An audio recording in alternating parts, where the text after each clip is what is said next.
तीन मंत्र हैं जिनमें विद्या अविद्या के बारे में बताया गया है कि जो अविद्या की उपासना करते हैं वो घने अंधकार को जाते हैं और जो विद्या की उपासना करते हैं वो उससे भी ज़्यादा घने अंधकार को जाते हैं। आगे भी कहा है अन्य देवाहो विद्याया अन्य दाहो विद्याया इति सुश्रमा धीरानाम ये नस्तद्वी विचक्षे। यानी कि अविद्या की उपासना करने का अन्य ही फल है और विद्या की उपासना करने का अन्य ही फल है, ऐसा धीर लोग ज्ञानी लोग हमको बताते आए हैं। अविद्या का मतलब है कर्म उपासना और विद्या का मतलब है ज्ञान की उपासना, ज्ञान प्राप्त करना। इन दोनों के अलग अलग फल हैं, ऐसा ज्ञानी लोग विद्वान लोग हमको बताते हैं।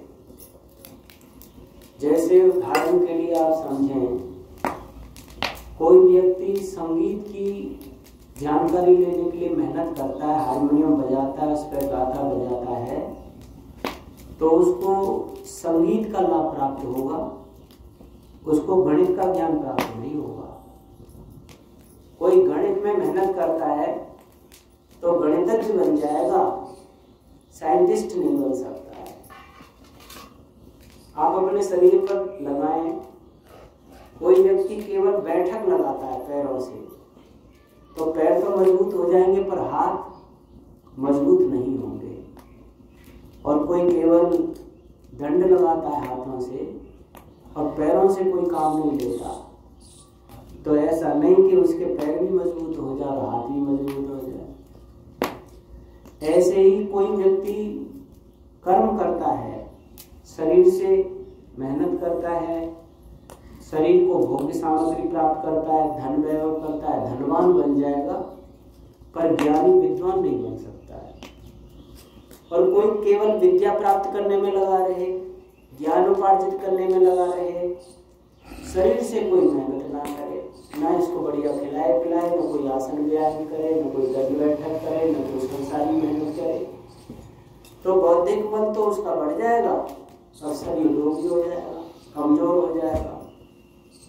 इसलिए अगले मंत्र में भगवान ने कहा है विद्यांच यस्तद वेदो ह्यं सः अविद्या मृत्युम तीर्थ्वा विद्या अमृतम उष्णुते। यानी विद्या अविद्या को एक साथ लेकर के जो चलते हैं वो क्या है, अविद्या से मृत्युम तीर्थ्वा, मृत्यु के दुख को पार हो जाते हैं, मृत्यु को जीत लेते हैं। और विद्या अमृतम उष्णुते, और विद्या को प्राप्त करके अमृत फल को प्राप्त कर लेते हैं। इसलिए हमें दोनों प्रकार पर मेहनत करनी है। ऋषि ने अविद्या का अर्थ किया कर्म उपासना और विद्या का अर्थ किया है ज्ञान। तो कर्म उपासना और ज्ञान, वेद में तीन ही विद्या आती है, कर्मयोग, उपासना भक्ति योग और ज्ञान योग। ये गीता में दिया गया है। ऋग्वेद ज्ञान कांड है, तो यजुर्वेद कर्म कांड है, तो सामवेद उपासना कांड है, और तीनों को मिलाकर के अथर्ववेद में विज्ञान है। तो तीनों को साथ लेके चलेगा, उसी को विज्ञान प्राप्त होगा, उसी को दोनों लाभ प्राप्त होंगे। इसलिए हमें क्या करना है, दोनों प्रकार के लाभ लेने के लिए क्या क्या करना है। ये शरीर है, इस शरीर से तो कर्म कीजिए, मेहनत कीजिए, परिश्रम कीजिए। मेहनत और परिश्रम दो प्रकार की है। एक तो स्वार्थ के वशीभूत होकर आप कर रहे हैं, इतना आप शरीर से मेहनत कर रहे हैं, मैं धनवान, मैं बलवान, मैं दुनिया में सबसे ऊंचा हो जाऊं, मेरे पास ऐशो आराम के ये साधन हो, मेरे पास ये सब कुछ सौदा हो। एक इस तरीके से आप मेहनत करते हैं शरीर से। एक मेहनत करते हैं कि मेरे शरीर से सारी दुनिया का हित और कल्याण हो, अर्थात शरीर से सेवादान। आप शरीर से अगर सेवा देते हैं, निष्काम सेवा देते हैं, तो ये कर्म आपके लिए मुक्ति में साधक बन जाएगा और मृत्यु से तराने वाला हो जाएगा। अब आपने शरीर से मेहनत की लेकिन हृदय और मस्तिष्क शून्य है आपका, तो वो दोनों कमजोर पड़े रहेंगे। तो इसलिए अंतःकरण उसको बढ़िया मजबूत बनाने के लिए क्या करना है, भक्ति और उपासना करनी है। और भक्ति उपासना उसी की हो सकती है जो हृदय में उत्तम विचार, उदार के विचार बना करके रखते हैं। अंतःकरण की पवित्रता, हृदय की मजबूती उसी की हो सकती है जो बैठ करके भगवान का ध्यान उपासना करते हैं। इसीलिए केवल कर्म में ही लगे नहीं रहना है हमें। कर्म से केवल एक फायदा होगा, शरीर को सुख सुविधा मिलेगी, ये रोग से रहित होगा, मजबूत होगा, बलवान होगा, तुम पर कोई अन्याय नहीं कर पाएगा, ऐसा हो जाएगा। लेकिन अंदर से तड़पते रहोगे, ज्ञान शून्य होने से भटकते रहोगे, लुटते फिरते रहोगे, अंधकार अंधविश्वास में पड़ जाओगे, रूढ़ताओं में पड़ जाओगे, ज्योतिषियों के इनके उनके चक्कर में पड़ते रहोगे। थोड़ी सी कोई परेशानी आ गई तो आप कितने लोगों के पास जा करके लुटते फिरते रहोगे। तो शरीर को मजबूत बनाने के लिए कर्म कीजिए, एक फायदा, इससे आप मृत्यु के कष्ट से बचे रहोगे, रोग नहीं आएंगे, दुख नहीं आएंगे। अब हृदय को अच्छा बनाने के लिए उदार विचार हृदय में रखिए और उपासना करिए। उपासना करने से ही उदारता आएगी, क्योंकि सब प्राणियों का हित करने वाली एक ही शक्ति है, भगवान। जो भगवान को याद करेगा उसके अंदर भी सब प्राणियों को हित करने की भावना पैदा हो जाएगी। आप संसार की उपासना करोगे तो संसार तो अपनी आपाधापी में लगा हुआ है, हर आदमी अपनी आपाधापी में लगा हुआ है, हर पशु पक्षी अपनी आपाधापी में लगा हुआ है, केवल अपने तक है। दुनिया की हिफाजत करने वाली शक्ति कोई है तो वो एक ईश्वर ही है। तो हृदय को अच्छा बनाने के लिए, अमृत पाने के लिए आप हृदय से उपासना कीजिए। प्रतिदिन सुबह शाम बैठ करके घंटों घंटों, इसको आदमी कर्म नहीं मानता, भगवान का भजन करना कर्म नहीं मानता है। ये सबसे बड़ा कर्म है और ये सबसे बड़ा उद्देश्य है हमारा। इसके लिए दुनिया छोड़नी पड़े तो छोड़ना चाहिए। ऐसा माना जाता है कि अगर आप अपने परिवार का हित चाहते हो तो अपने हित को छोड़ दीजिए। परिवार का हित तब होगा जब अपना हित छोड़ दोगे, अपनी सुख सुविधाएं छोड़ोगे तो परिवार को सुखी कर सकते हो। और अगर समाज को सुखी करना चाहते हो, समाज का हित करना चाहते हो तो परिवार को छोड़ना पड़ेगा।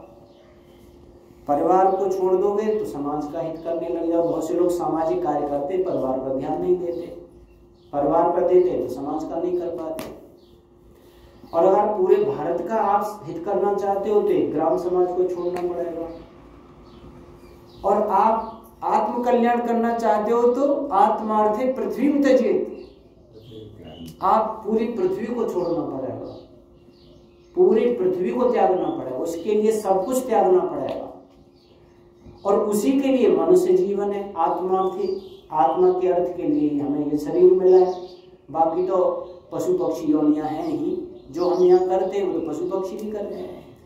इसीलिए हमें अपने अंदर से हम सुखी रहें, शांत रहें, आनंदित रहें, मुक्ति की ओर अग्रसर हों।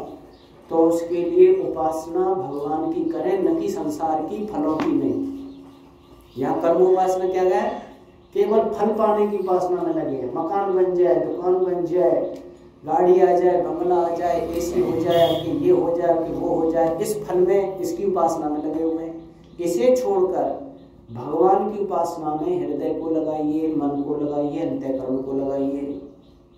और आत्मा को किस में लगाएं, ज्ञान प्राप्ति में लगाएं। ज्ञान प्राप्ति क्या है, कर्म और उपासना के बाद जो ज्ञान प्राप्त होता है वो ज्ञान प्राप्त किसका होता है, ईश्वर को अलग समझ लें, आत्मा को अलग समझ लें, शरीर को अलग समझ लें, संसार को अलग समझ लें, ये सब नष्ट होने वाला ये समझ लें। आत्मा परमात्मा नष्ट नहीं होते, नित्य है, शाश्वत है, ये समझ लें। ये परिवर्तनशील है, मैं परिवर्तनशील नहीं हूँ, इसका जन्म मृत्यु होती है, मेरा जन्म मरण नहीं होता है, ऐसा हम समझ लें। यथार्थ दर्शन समझ लें। उस यथार्थ दर्शन से, उस यथार्थ विद्या से अमृत प्राप्त होता है और संसार के कर्म और उपासना से हम मृत्यु के दुखों से तरते हैं, दोनों को साथ लेकर के चलना चाहिए। कर्म केवल अंधा होता है, ज्ञान लंगड़ा होता है। अब जैसे कोई व्यक्ति ये सोचे कि मैं तो भगवान का भजन ही भजन करूंगा, मुझे और कुछ नहीं करना है, शरीर से न आसन व्यायाम करे, न इसको भोजन खिलाए, न इसे सही समय पर नहलाए, न इसे सुलाए, तो कुछ ही दिनों में रोगी हो जाएगा और बेकार हो जाएगा।